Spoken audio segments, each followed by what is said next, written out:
Hello students, we are studying the first chapter, Basic Concepts in Geometry. In this chapter, now let's study the last part of this chapter, conditional statements and converse. Conditional statements हे तुम्ही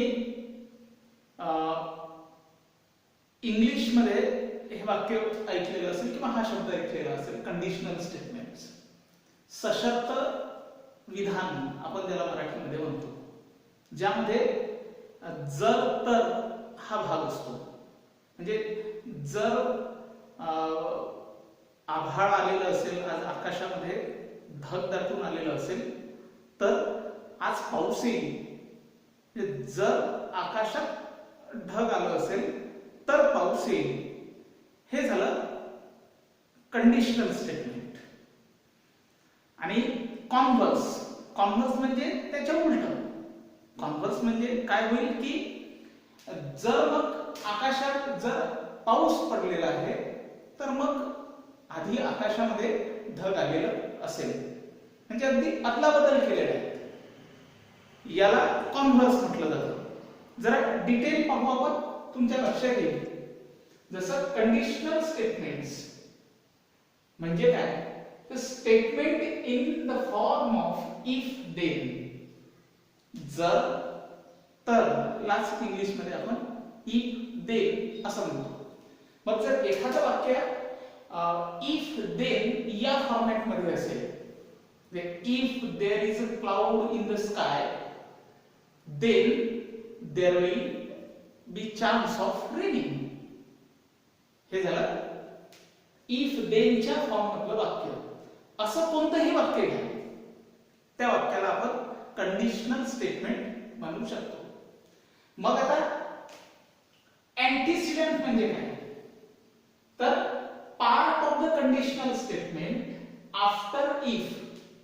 if नंतरचा जो part येतो त्याला antecedent म्हटलं जातं. आणि consequent म्हणजे काय, तर part of the conditional statement after then. Then नंतरचा जो पार्ट येतो, त्या वाक्याचा जो देन नंतरचा पार्ट येतो त्याला आपण म्हणू कॉन्सिक्वेंट. मग आता हे जे आपण आधीचं वाक्य घेतलं होतं की if there is cloud in the sky then there will be the chance of raining. There will be the chance of raining. यामध्ये अँटीसिडेंट कोणतं झालं, तर इफ नंतरचा पार्ट. इफ नंतरचा पार्ट कोणता आहे, there is cloud in the sky, हे झालं अँटीसिडेंट. आणि देन नंतरचा part, then there will be the chance of raining. There will be the chance of raining, हे होईल कॉन्सिक्वेंट. मग आता कॉन्व्हर्स म्हणजे काय, तर कॉन्व्हर्स म्हणजे a statement in which antecedent and consequent of conditional statement interchange. म्हणजे जे कॉन्सिक्वेंट होतं ते अँटीसिडेंटच्या जागी येतं आणि जे अँटीसिडेंट कॉन्सिक्वेंटच्या जागी जातं. म्हणजे ते वाक्य बदलतं, अगदी उलट होतं, त्याला आपण कॉन्व्हर्स म्हणतो. आता कॉन्व्हर्सला मराठीमध्ये उलट वाक्य किंवा व्यस्त विधान असंच म्हटलं जातं. मग आता आपण तेच उदाहरण घेऊ क्लाउडचं, रेनिंगचं. मग आता कॉन्व्हर्स कसा होईल मराठीमध्ये पाहू आपण, की जर आकाशामध्ये ढग आलं असेल तर पाऊस पडेल, हे झालं कंडिशनल स्टेटमेंट. उलट कसं होईल, जर आज पाऊस पडला असेल तर आकाशामध्ये ढग असेल, हे झालं त्याचं कॉन्व्हर्स. आता हे जे आपण सगळं पाहिलं, conditional statement, antecedent, consequent, converse, हे जरा आता आपण जॉमेट्री मधले जे स्टेटमेंट आहे किंवा मॅथमॅटिक्स मधले जे स्टेटमेंट्स आहेत याच्याशी संबंधित जरा पाहू, म्हणजे ते तुम्हाला समजायला अधिक सोपं जाईल. जसं एक्झाम्पल घेतलेलं आहे, पहिले एक्झाम्पल हे तुमच्या टेक्स्ट बुक मधूनच घेतलेलं एक्झाम्पल आहे की diagonals of rhombus are perpendicular bisector of each other.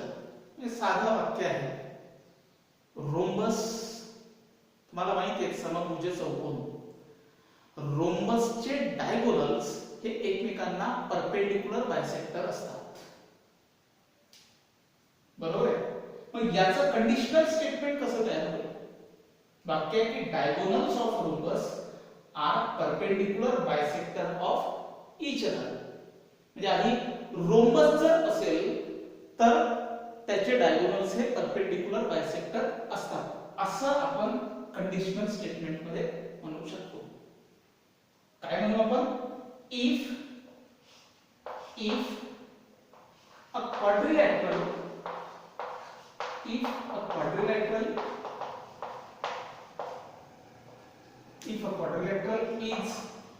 A rhombus, जर एखादा क्वाड्रिलॅटरल हा रोम्बस असेल तर then diagonals are perpendicular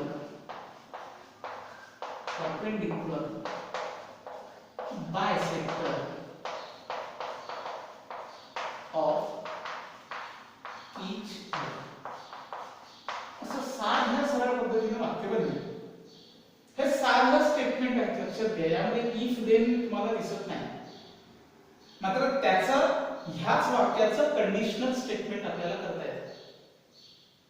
डायगोनलचे आपलं रोम्बसचे डायगोनल्स हे परपेंडिक्युलर बायसेक्टर असतात असं हे वाक्य होतं. याचं कंडिशनल स्टेटमेंट आपण जर तर मध्ये कसं केलं की if a quadrilateral is a rhombus, जर क्वाड्रिलॅटरल रोम्बस असेल तर diagonals are perpendicular bisector of each other, तर त्याचे डायगोनल्स हे एकमेकांना परपेंडिक्युलर बायसेक्टर असतात. आता या वाक्यामध्ये कंडिशनल स्टेटमेंट आपलं तयार झालं. या वाक्यामध्ये जर तुम्हाला म्हटलं अँटीसिडेंट कोणतं, तर आपल्याला डेफिनेशन काय सांगते की part of the conditional statement after if. हे कंडिशनल स्टेटमेंट आहे आपला. इफ नंतरचा पार्ट म्हणजेच काय होईल? अँटीसिडेंट. म्हणजेच इफ नंतर कोणता पार्ट आहे? A quadrilateral is a rhombus. A quadrilateral is a rhombus हे झालं अँटीसिडेंट. आणि देन नंतरचा part diagonals are perpendicular bisector of each other हे झालं कॉन्सिक्वेंट. म्हणजे आता तुम्हाला अँटीसिडेंट ही लक्षात आलेलं असेल आणि देन नंतरचा पार्ट म्हणजेच काय झालं? कॉन्सिक्वेंट हे लक्षात आलेलं असेल. आता हे जे कंडिशनल स्टेटमेंट आहे, इफ देन फॉर्मॅट मधलं जे स्टेटमेंट आहे, यामध्ये आता अँटीसिडेंट आपण कॉन्सिक्वेंटच्या जागी आणू आणि कॉन्सिक्वेंट हे अँटीसिडेंटच्या जागी आणू. म्हणजे अँटीसिडेंट आणि कॉन्सिक्वेंट याला इंटरचेंज करू. ते इंटरचेंज केलं की त्या कंडिशनल स्टेटमेंटचं कॉन्व्हर्स बनतं. मग आता कॉन्व्हर्स कसं करायचं? कसं होईल की if diagonals of a quadrilateral, कोणताही क्वाड्रिलॅटरल आहे, त्या क्वाड्रिलॅटरलचे डायगोनल्स जर perpendicular bisector of each other असेल तर then that quadrilateral is rhombus, असं त्याचा कॉन्व्हर्स होईल. कसं वाक्य होईल? If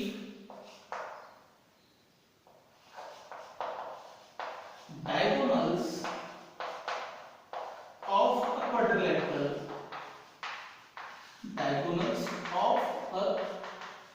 quadrilateral is perpendicular bisector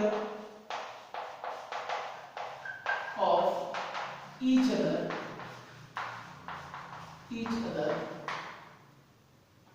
then that quadrilateral is rhombus. म्हणजे आपण असं म्हणू शकतो then it is a rhombus. then that quadrilateral is a rhombus असं आपण म्हणू शकतो. आता इथे if नंतरचा जो भाग आहे जो इथे कॉन्सिक्वेंट होता तो इथे अँटीसिडेंट झाला आणि जो पहिल्यांदा अँटीसिडेंट होता तो हा इथे कॉन्सिक्वेंट झाले तो इथे हा जो भाग आहे हा अँटीसिडेंट आहे तो कॉन्सिक्वेंट मध्ये गेला आणि जो हा इथे कॉन्सिक्वेंट आहे तो इथे अँटीसिडेंट बनला. म्हणजे या पद्धतीनं आपल्याला कंडिशनल स्टेटमेंटचं कॉन्व्हर्स करता येतं. हे एक उदाहरण घेतलं आपण. जरा दुसरं उदाहरण पाहू. एकदम पहिल्या उदाहरणावरून जर लक्षात आलं नसेल तर जरा दुसरं उदाहरण पाहू. इथे पहा एक स्टेटमेंट दिलेलं आहे की every prime number is odd or even. आता तुम्हाला प्राईम नंबर माहिती आहे. प्राईम नंबर, ऑड नंबर आणि इव्हन नंबर तुम्हाला माहिती आहे. पहिल्यांदा ऑड इव्हन हे माहिती आहे तुम्हाला. 1 3 5 7 हे झाले ऑड नंबर आणि 2 4 6 8 हे झाले इव्हन नंबर. आणि प्राईम नंबर हे वेगळे असतात. प्राईम आणि कंपोजिट नंबर हे वेगळे असतात. प्राईम नंबर म्हणजे the number having only 2 divisors. First divisor is 1 and another divisor is the number itself. जसं 17 हा जर नंबर घेतला तर 17 चे डिव्हायझर्स किती असतील? दोनच डिव्हायझर असतील. पहिला डिव्हायझर 1 आणि दुसरा डिव्हायझर 17. म्हणून त्या नंबरला आपण काय म्हणू? Prime number. आणि कंपोजिट नंबर म्हणजे काय होतं की the number having more than 2 डिव्हायझर्स. ज्या नंबरचे 2 पेक्षा जास्त डिव्हायझर. जर समजा आपण 14 घेतलं, 14 त्याचे डिव्हायझर्स 14 ला कोणकोणत्या संख्यांनी भाग जातो? 1 ने जातो, 2 ने जातो, 7 ने जातो, 14 ने जातो. म्हणजे टोटल डिव्हायझर झाले 4. म्हणून 14 हा काय झाला? कंपोजिट नंबर झाला. तर आपण जर पाहिलं अगदी 1 ते 100 पर्यंतचे जर नंबर लिहिले त्यामधल्या कोणत्या प्राईम नंबर, त्यामधल्या कोणत्या कंपोजिट नंबर, तर आपल्याला काही गोष्टी लक्षात येईल की जे प्राईम नंबर्स आहेत ते ऑड नंबरच असतात प्रामुख्याने आणि काही नंबर हे इव्हन पण असतात. त्यामध्ये फक्त 2 हाच एक नंबर असा आहे की जो इव्हन असतो. बाकी सर्व नंबर हे ऑड असतात. परंतु आपण असं म्हणू शकतो की every prime number is odd or even. कोणताही प्राईम नंबर घ्या, एक तर तो ऑड असेल किंवा इव्हन असेल. मग याचं कंडिशनल स्टेटमेंट कसं होईल? कंडिशनल स्टेटमेंट आपण असं तयार करू शकतो इफ आणि देनच्या फॉर्मॅट मध्ये. If a number is a prime number, if a number is a prime number, जर एखादी संख्या प्राईम नंबर असेल तर then that prime number is odd or even. म्हणजे आपण म्हणू शकतो then it is odd or even. तर ती odd किंवा even नंबर असेल. if then या फॉर्मॅट मध्ये वाक्य आपण केले. जर संख्या ती प्राईम नंबर असेल तरच ती ऑड किंवा इव्हन असू शकते. कॉन्व्हर्स करून पाहू. कॉन्व्हर्स कसं होईल? If a number is odd or even then it is prime number. Then it is prime number. If then म्हणजे या कंडिशनल स्टेटमेंटचा आपण इथे कॉन्व्हर्स केलेला आहे, उलटफेर केलेला आहे. जे अँटीसिडेंट होतं ते कॉन्सिक्वेंट झालं, जे कॉन्सिक्वेंट होतं ते अँटीसिडेंट झालेलं आपल्याला दिसतं. आता एक गोष्ट लक्षात घ्या, कुठल्याही कंडिशनल स्टेटमेंटचं कॉन्व्हर्स तयार करता येतं. मात्र तो तयार झालेला कॉन्व्हर्स हा खराच असेल असं नाही, तो चुकीचाही असू शकतो. म्हणून इथे आपण असं म्हटलेलं आहे, एक रूल असा आहे, एक नियम असा आहे की if a conditional statement is true, जर आपण कंडिशनल स्टेटमेंट कोणतंही कंडिशनल स्टेटमेंट हे खरं मानलं तर then its converse is not necessarily true, तर त्याचा कॉन्व्हर्स हा ट्रू असेलच असं नाही. कधी तो खराही असतो तर कधी तो खोटाही असतो. कॉन्व्हर्स कधी ट्रू असतो कधी फॉल्स पण असतो. मग जे आपण आता दोन एक्झाम्पल पाहिले, फर्स्ट आणि सेकंड एक्झाम्पल, तर त्यामध्ये कोणता कॉन्व्हर्स हा ट्रू आहे आणि कोणता कॉन्व्हर्स हा फॉल्स आहे हे जरा पाहू. आता इथे जर आपण पाहिलं conditional statement, if a quadrilateral is a rhombus, जरा इथे व्यवस्थित विचार करावा लागतो आपल्याला. जर एखादा क्वाड्रिलॅटरल हा रोम्बस असेल तर त्याचे डायगोनल्स हे परपेंडिक्युलर बायसेक्टर असतात, असं वाक्य आहे. हे वाक्य खरं आहे, कंडिशनल स्टेटमेंट हे खरेच आहे. आता त्याचा कॉन्व्हर्स खरा आहे काय? जर diagonals of a quadrilateral is perpendicular bisector of each other, जर एखादा क्वाड्रिलॅटरल आहे त्याचे डायगोनल्स एकमेकांना परपेंडिक्युलर आहेत आणि एकमेकांचे बायसेक्टर ही आहेत, तर तो क्वाड्रिलॅटरल रोम्बस असतो. हे वाक्य ट्रू आहे. कुठलाही क्वाड्रिलॅटरल घ्या, त्या क्वाड्रिलॅटरलचे डायगोनल जर परपेंडिक्युलर बायसेक्टर आहे तर तो क्वाड्रिलॅटरल हा रोम्बस 100% असतोच. म्हणजे हा तयार झालेला कॉन्व्हर्स आपला ट्रू आहे. म्हणजे इथं आपण असं म्हणू की हे स्टेटमेंट आहे किंवा हा जो कॉन्व्हर्स आहे हा ट्रू आहे. इथे जरा पाहू, if a number is prime number then it is odd or even. जर एखादा नंबर प्राइम नंबर असेल तर तो एकतर ऑड नंबर असू शकतो किंवा इव्हन नंबर असू शकतो. हे 100% खरं आहे. समजा कंडिशनल स्टेटमेंट. कॉन्व्हर्स पाहू त्याचा. कॉन्व्हर्स म्हणतं की if the number is odd or even, जर एखादी संख्या ही ऑड असेल किंवा इव्हन असेल तर इट इज प्राइम नंबर. हे शक्य आहे का? नाही.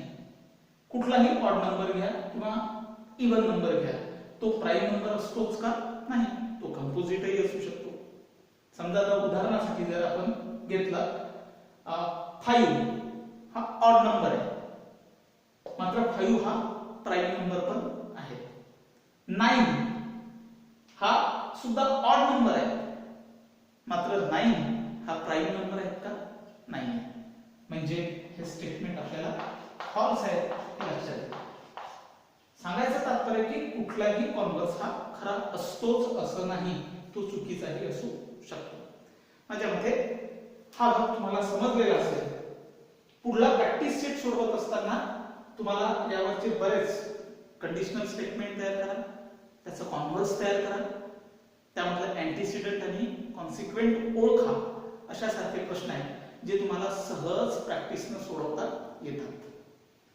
यानंतरचा त्याच प्रकरणामधला भाग आहे ज्यामध्ये पॉस्च्युलेट म्हणजे काय, थेरम म्हणजे काय, प्रूफ या संदर्भात जर आपण माहिती घेऊ. पॉस्च्युलेट म्हणजे काय होतं की ज्योमेट्रिकल स्टेटमेंट्स व्हिच कुड not be proved but accepted by all.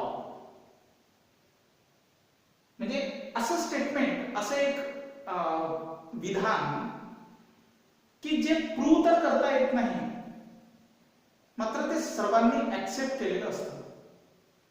जसं युक्लिडचे काही पॉस्च्युलेट्स आहेत. युक्लिडचा एक पॉस्च्युलेट असा आहे की infinite numbers of lines can be pass through a point.